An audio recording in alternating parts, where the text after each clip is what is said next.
Hey, it's Marty Guilfoyle here. I'm joined by Grenade Ambassador Andrew Porter, professional rugby player. Andrew, how are you doing? Fantastic, how are you? Very good, thanks for joining us. You went viral recently enough for your game in Paris with the stare down the lens. Everyone was talking, that kind of scares me, so if you could refrain from doing that down to me, that would be great.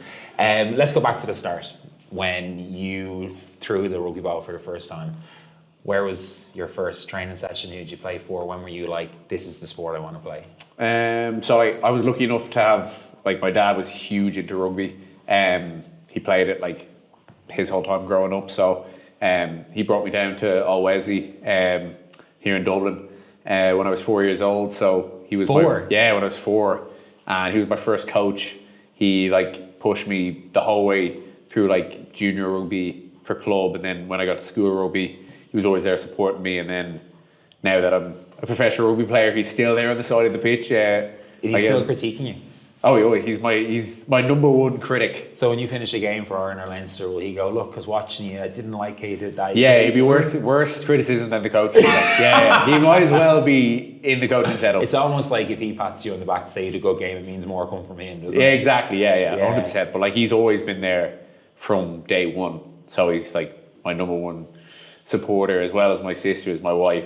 They're my support network. Yeah, because it's a story that I've told you once now, when I trained in a gym that your sister was a personal trainer in.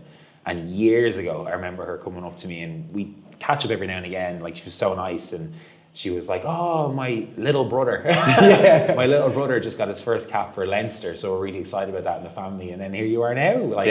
Mad. Yeah. I get to chat to you. You are the little brother that I was I'm the baby of the family. Yeah. So the baby of the family. At 120 kilos, he is the baby of the family. Still a baby. Still a baby. Still a baby. Yeah. Can you remember your first game? For just playing rugby? Just in general. First competitive match. My first kind of memory of playing, I suppose, for Old Wesley and playing in what I thought was a very big game was when Leinster used to play in Donnybrook, and we played at half time. You would have brought you on a half time. Yeah, to play the pitch, minis. We're playing the half pitch. I think we played against Nace or something at half time. I remember thinking that was the biggest deal ever.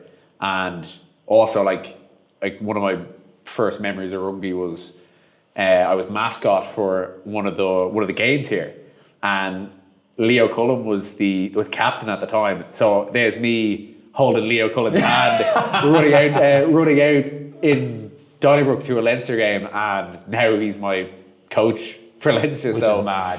So I remember I showed him that picture, and he was of you and the coach holding hands. Yeah, exactly. Yeah, so it's one of my first memories, I suppose, of playing rugby. It was a huge deal for me at the time, and then obviously a few years go by, and more I suppose you have more and more big games, and then. But even hearing about a memory like that, that's so wholesome, and then obviously you're progressing in your career. All these amazing achievements are happening and stuff. If you were to look back at all those milestones you've had in your career, surely one stands out. I suppose my first cap for Ireland is always one that's going to stand out to me, because it was over in New Jersey. On our tour, we toured USA and Japan that year, and I just remember my dad travelled over, himself and my uncle travelled over for the game, and I remember I managed to find him in the stands after the game, and it was just incredible being able to kind of share that moment with him. And what was his criticism on that game? It was one of the games he didn't really criticise me. I suppose he was. I know it's nice when you're first. Exactly. Yeah. But it's just incredible to be able to share that kind of moment with someone who's got me to that moment. Just being able to kind of share that, and kind of, I suppose, one of the many memories I have of playing the sport I love. And then going back to some of the bigger competitions, the Six Nations and stuff, and do you have any games that really stand out that you played?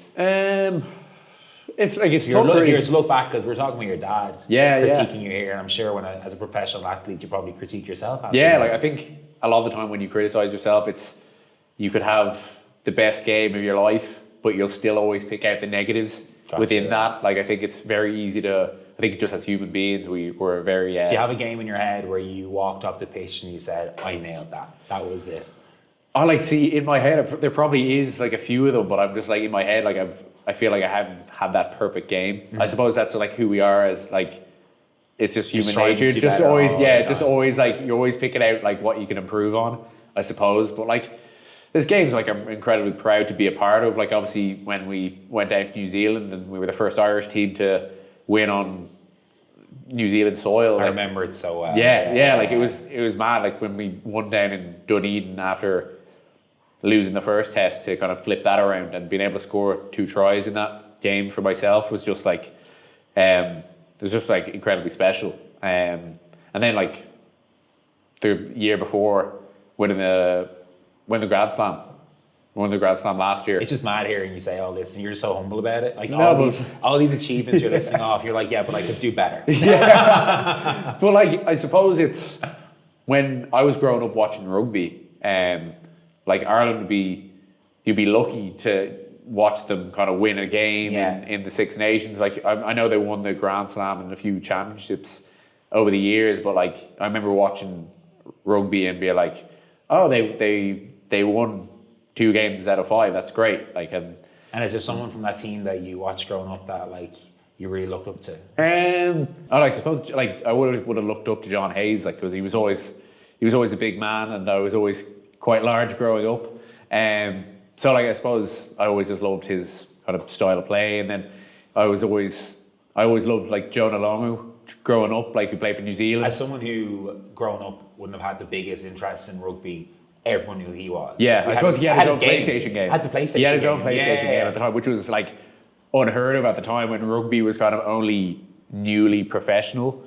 But Like that game is responsible for me learning the rules. Yeah. I only for that game I wouldn't know. I remember my cousins had that game, and like they lived down the country, and like any time would go down, they'd always just put it on for me because they would shut me up. Yeah. And it's mad, if that game was around now, you'd be in it. Yeah. You'd be literally in a game, like, you know. Yeah, they should make another one. Yeah. Andrew, can you discuss, you know, any mental health challenges that you've had over the years? You know, in that documentary, you speak very openly about losing your mother at a young age, and I think when it comes to men and, you know, speaking out and, you know, just saying how we feel and talking to people, it still isn't quite where we'd like it to be. And having a professional rugby player like yourself, you know, be so open about it, it really does help for men who struggle to talk. Can you talk us through some of those mental health challenges you've had over your career and how you faced them and how you dealt with them, and if you have any advice for someone who could be going through the same thing? Yeah, like I suppose everyone kind of faces some sort of mental, like some sort of challenge one way or another in their lives. And unfortunately, like you said, I lost my mother when I was quite young, and that led me through like a lot of challenges in my kind of younger life, and I'd say I probably carried a lot of that with me. Definitely into the early stages of my career, I was still quite unsure of how to handle things. And I suppose like when you're so young and you go through such a huge loss of losing like a parent or any loved one, it's so tough to be able to deal with it because you're so young and you don't really know how to.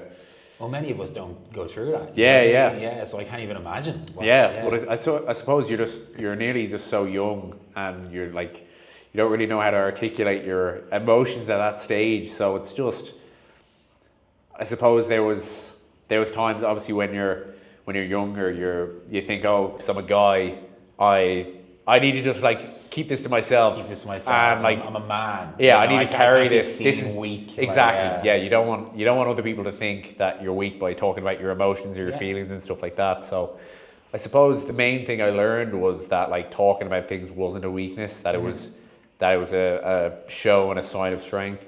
And it's definitely helped me in terms of my personal life. And I suppose I was carrying these things for so many years that it was affecting my personal life. It was affecting my career to an extent that opening up about things. And I suppose in the documentary, I probably opened up myself and made myself quite vulnerable in telling people what I went through. But like I view that as I'm in a position of privilege right now, and I suppose I am a role model in some sorts to people, and if I can help like Again, being a few humble. people, You have no idea the effect that has, because someone like yourself, you know, like you're playing what we consider a proper manly sport, and yet there you are being vulnerable on Netflix, you know. Yeah. For the likes of me watching that, I'm like, oh, well, if Andrew can do it, well then I'm sure I can too, you know? yeah. Like I suppose that's where I kind of took a lot from that documentary. I suppose I took a lot from it in terms of how powerful a message can be in terms of being a role model and having a positive role model, in especially like having someone to look up, not necessarily look up to, but like someone that you can nearly resonate with. And I suppose a lot of people can resonate with my story because they might have lost, they don't have to have lost a parent, but they've definitely lost like a family member, a friend, or in some shape or form. So I think a lot of people can resonate with it, and I think it shows the kind of human side to me as a rugby player. I suppose it shows that other side to me, and I'm not just a rugby player. I have emotions as well. I am a human. I have emotions as well. Exactly. Yeah, when I'm not taking someone out on the pitch, Yeah, like there is another layer to me here. Yeah. Like we're not just like robots on the field, and I suppose that was a huge thing I took from sharing my story, is that it's so powerful, and I think by you sharing your story, it kind of empowers other people to be able to do the same. And I suppose it opens the door for people to be able to do that and to feel comfortable doing that, and to know that like it's okay to be able to talk about how you're feeling. And so I think on a day-to-day basis, we're bombarded with so much online, with different tips and advice and stuff. One of them that keeps popping up my feed is, you know, if you're struggling, it's just get out and go for a walk, like exercise. Like, did you find that helped you through? I think exercise is one of the most like underutilized form of kind of like therapy for people. Like it's one of the cheapest forms of it as well. Like you can literally just put on your shoes, go outside, and it doesn't have to be anything crazy. You can go for like a walk, get out in nature. I find it's incredible, like what exercise I feel has done for me in my life. I always found that exercise was kind of like an outlet, that I could do something that just made me feel so much better about myself, I suppose.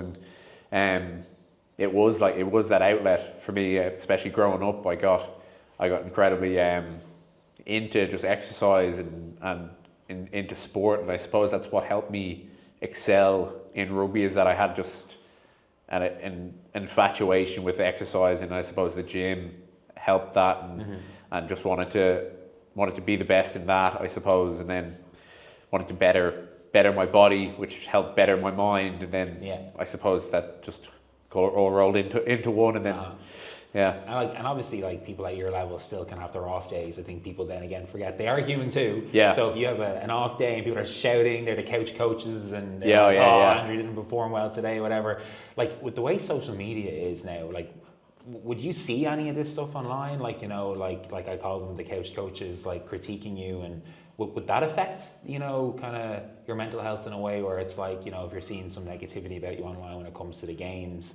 I mean, obviously the positivity comes as well. Do you find that has ever affected you, you know, people's opinions on I suppose, like, when I was starting off, like, you would see, like, because obviously you're not used to being in kind of like the public eye. That's where it's all changed. Like, as in, I remember listening to a professional soccer player talk about his days in the 90s, and the only criticism they'd get would be from the paper the next day, and that's it. Like, there was no Twitter, there was no Instagram, there was no TikTok, you know. And hearing, you know, you started off saying that only was earlier on in your professional days is when you might have seen a thing or two and thought, ooh, that one kind of hurts. But like, I suppose you're just not used to being in probably that position where you're open, you're literally like an easy target for a lot of people, like, where you're almost allowing them to have an opinion just by choosing that career path as well. Exactly. Like, I suppose it's part and parcel with it. Like, you're never gonna, no one's always gonna be on your side. You're always gonna have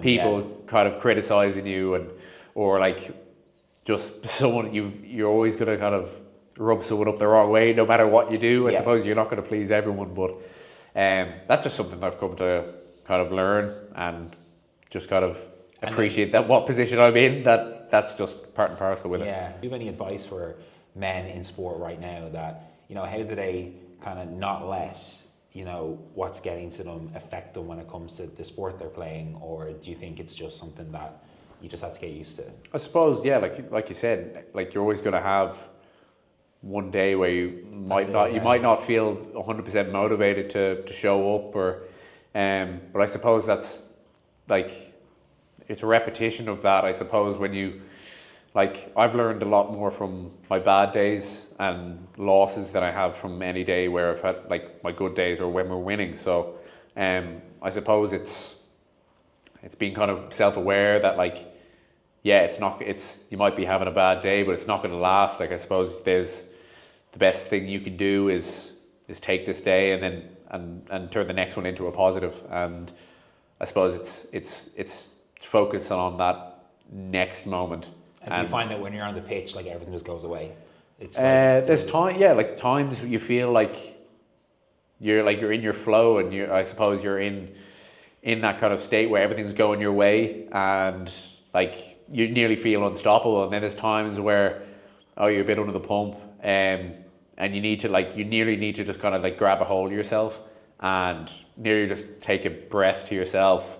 I know it's sometimes hard, like when things are going 100 miles an hour in a game, but it's I suppose taking that short moment to yourself, whether it's like if you have like a physical or a mental cue to yourself that you can kind of like snap back into the moment and then focus on winning the next moment, I suppose, because like there's so much uncontrollable things going on, and the most important thing to do is to control what you can control, and like forget about all the kind of the variables going on around you that are out of your control completely. So it's just, well, to anyone listening right now, if you can come out here and you can say, look, even at the level of sport that you're playing at, that even it gets to you sometimes, you just have to take a deep breath in a stadium filled with 60, 70,000 people. I think everyone can go, okay, right, even the best of the best get affected by what's going on in everyday life. No, but like that's come from, I suppose, from a lot of practice and a lot of learning. So like you take learnings along every step of the way, I suppose,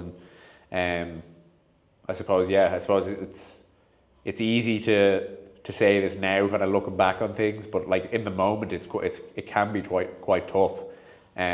But it is, I suppose, taking kind of every experience and using that to your advantage, and I suppose using your experiences and putting them all to use, I suppose, and I suppose that's worked for me. Let's go back to the nutrition side that we touched on really, really quickly there, because this really interests me, and it'll interest a lot of people listening right now too. As a professional athlete, like, talk us through it. Like, from breakfast to lunch to dinner, is it planned? Can you just eat whatever you want? Tell us a bit about that. I suppose like there is like I have huge nutritional needs, like given my training demands. Like I'm training 5 or 6 days a week, and then you have a game on the weekend, which is like incredibly taxing on your body. So you need to be obviously eating to recover and eating to kind of fuel your body and to make sure you're performing on the weekend. Like that's the main goal. So you track everything, do you? I track a lot of like the majority of my food. Like a little square off a chocolate bar. I track my grenade bars. I track everything. I track everything. I track. I think it's just more, it gives me kind of peace of mind as well, knowing that I'm eating all the right food and I'm getting exactly what my body needs. I suppose it's just kind of second nature to me now, where it's habitual that I just track everything. And like most of the days, I'll eat pretty much the same thing day in, day out. Because food is just fuel, really, isn't exactly, it? That's what I see it as. Like it's just something that's going to like nourish my body that it needs, given how tough games are, how tough training is, especially just as an athlete. And I suppose a lot of people can take the nutrition for granted. But yeah, it's just something I've come to love, kind of doing that part of things, because I know it's benefiting me. And then back to the grenade part of this, where you're with us nearly 2 years now. Yeah. Tell us about it. How have the last 2 years been with us? No, it's been class. It's class being part of the Grenade family. Like, it's like obviously great tasting bars, and like they have that protein in it that I need as an athlete. So it's always When's like your favorite time of the day to have them? Would these be like there isn't like any particular. There's no bad time of the day to have one. You are saying all the right There's things no right bad now. time of the day to have one. Like there's literally you can have any flavor throughout the day. It's like, oh, that's my breakfast bar. That's Yeah, my breakfast bar. That's my lunchtime one. That's my like 4:00 one. Yeah, that's my pre-bed bar. Like Oreo ticks the box probably for most of them. You're gonna see a whole new campaign launch there. Yeah. My pre-bed bar. Breakfast grenade bars. I know that when I played sport when I was a teenager, like I'd have specific songs I might have listened to before my matches or rituals, you name it. Like I love speaking to professional athletes like yourself and just, getting inside your head and figuring out, what gets you in the mind frame to play 80 minutes on the pitch. Do you have any pre-match rituals, or when it comes to even music, is there something that I do remember you telling us before that you're mad into your heavy metal? Yeah. That's just like that's day in day out. Like you mentioned before to us that it calms you. Yeah. It's like I suppose that is a ritual in itself. That it's like that music helps calm my nerves before a game. Yeah. But like it's something I just listen to like day in day out. So I suppose it's just like helps me feel like it's just a normal day in the lead up to a game. So you didn't listen to Taylor Swift's new album, did you? Not yet. Not yet. Not yet. Yeah. But and then aside from music, is there like when it comes to game day, is there specific things that you have locked in your day that you tick off? Or the night before, I actually ever since being with Grenade, I always have to have, and I always bring enough grenade bars because we usually room together with someone. That's new to me. Yeah. Really? Yeah, like when because like I know in schools and stuff and club and that you would do that, but even when you get to professional level, you still share the room. Who's your roommate? Ronan Keller. Really? Yeah. So like I always bring a box of grenades to whatever hotel we're in, and they don't last long in the hotel as well. So like I remember Grenade sent me like a Foot Locker full of Oreo grenade bars to the World Cup, and they were gone within the first week. No way. Yes, because like the lads just raided all the bars. And is there anyone on the team that nobody wants to be roomed with? It's actually me because I snore so bad. But yeah, look, that's a talk for another day. At least you know it, man. Yeah, I'm very self-aware. Let's talk about Netflix. Yeah, let's go. Come on, you're on Netflix. Yeah. Tell us about it. I don't think I'll ever get used to that, really. Being on Netflix. I remember because like my face was like on the thumbnail of it basically. So yeah, that was strange. Like when I was opening up Netflix to watch like Dexter or something, that like you were just looking that at I was yourself. just like, they need to change the picture on that. Like, but yeah, like it was obviously quite. It's quite like unknown to me. Obviously, like having cameras follow you around. Of course, yeah. It's quite. Did you find that there was like a pressure to it? Was there like an expectation that you weren't used to? At the start, it was like because not used to not like it's not like I'm on a reality TV show or anything where it was quite just so unknown to me that like just a camera crew follow me around, like wanted to see what I do at home, and I was like, I don't know what to show you guys, so I'm just going to bring you to the gym for a few hours. And did you find that you might have tweaked your kind of yourself? Were you yourself with the cameras around? Yeah, I think it took me a while to kind of warm up to the cameras and feel more comfortable with them being there, because in the past I'm just having conversations with people is fine, and then when a camera is put in my face, it's like just be yourself. Yeah, it's just oh, thanks for the advice. Yeah. Yes, I'll be myself. Yeah, but it's.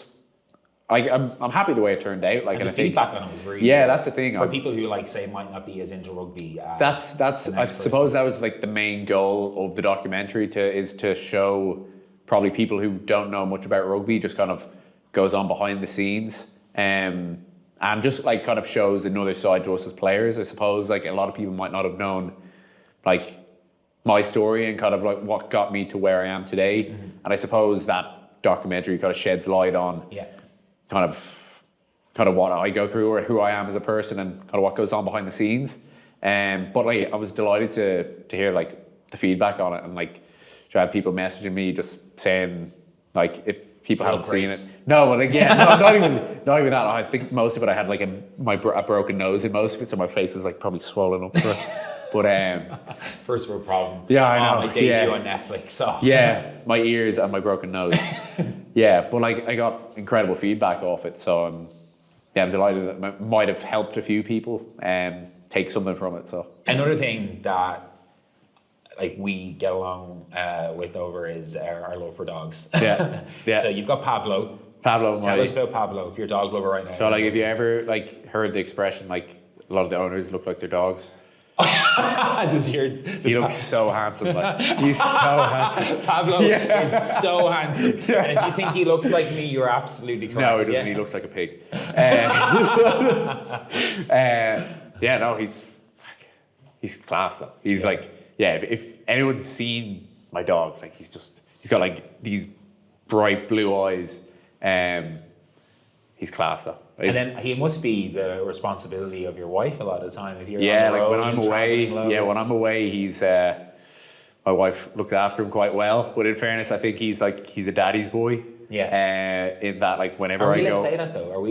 Are we offending our other halves if we publicly say that our dogs like us better? I think my wife knows this. I think she's like. Does she admit it though? Because my other half will never. I don't think she admits it, but I think Pablo has made up his mind because anytime I go away, it's like he throws a tantrum or he ends up like doing something he just never does. You can tell us it's okay. Yeah, no, he's like. Go on, tell us. You told me earlier. Go on, say it. Oh, like he craps all over their head. But like he would never do that if I'm home, and like he's really well like house trained. But it's like funny you say that because our one does the same. Steve, bless him. It's like Steve. It's like he knows. So obviously I work evenings and nights, and my other half works during the day. He has figured out in his head who's coming home at what time. Yeah. So when I leave him to go to work, it's usually about 5 or 6 o'clock. My other half gets home about 6:30. And he knows she's coming home. She comes home to this like completely different animal. Within the space of 30 minutes, the sitting room has been torn to shreds. Yeah. Like you said, he's crapped everywhere as well. And it's just chaos. But when I come home at night, he's just got this little, halo. He's like, over his oh, head. I need to put the house back together again. 'cause It's Dad's almost coming like home. we could record him. He's putting Yeah. everything back together. Yeah. which is mad. So that must obviously just be a thing. Bone to pick with you right now. You're not on TikTok, but you are. I'm not on TikTok, but I am. Yes. So like, I have a lot of responsibilities as an athlete. Oh, is that so? That I'm That's just the like excuse, is it? I don't want to blur my focus with social media. So Does it phase you at all? Like, do you feel the need to share with people? Like, nowadays, like everyone just wants to document their entire life, what they're doing. I think I've tagged you twice in my story already today, so I hope they were good angles. Andrew. Do you feel the need to ever do that?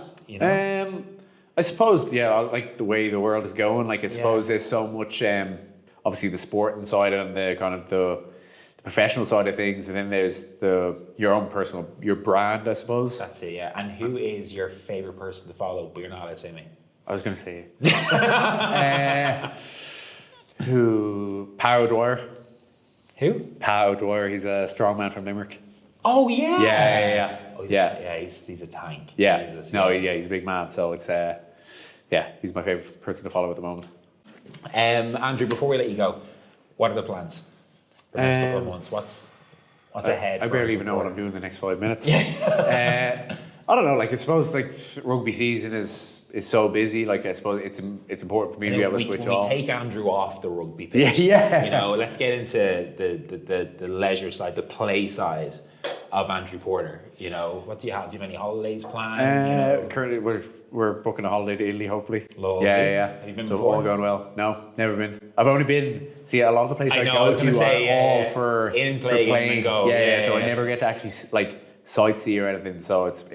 Because I say a lot of people say that to you, like, oh, wow, you get to travel so much. You're like, yeah, I go into a dressing room, onto a pitch, and I'm on a plane. Yeah, we're straight back on the bus, on the plane, home. Yeah, again. So, yes, it'd be nice to kind of have some time, like myself and my wife, go away for a bit. Like, because it's quite rare during the year, like that, because we're both working. Yeah. And when you have your downtime, then when it comes to holidays, is it like a rugby free zone? Oh yeah. No talk about it. No talk about it. No watching it. Complete just switch off, and I suppose that's important as well as. Of course, yeah. Was your wife was she a rugby fan before you guys met? Not really. Like I think a lot of I had to teach now, her a lot of the rules. Like, oh really? Yeah. Oh yeah. She's a rugby fan now, so Yeah, she still doesn't like watching me play though, because I'd she's say it's still tough, like, yeah. because she's still like, I suppose is Well, that she loves you, and she's watching you get hit on the watching me pitch. getting hit by 150 kilo people. So Yeah. there's that side of things as well. Okay, yeah. so you got the holiday plans. You know, anything else on the agenda between now and the end of the year that? Well, I suppose like there's on the rugby side of things, it's hopefully summer tour to South Africa with Ireland. 2 games down there, so it's plenty to keep me busy. Yeah. Yeah. Andrew Porter, thank you so much for joining us. Cheers, Thanks man. for being so open as always. Thanks, Bob.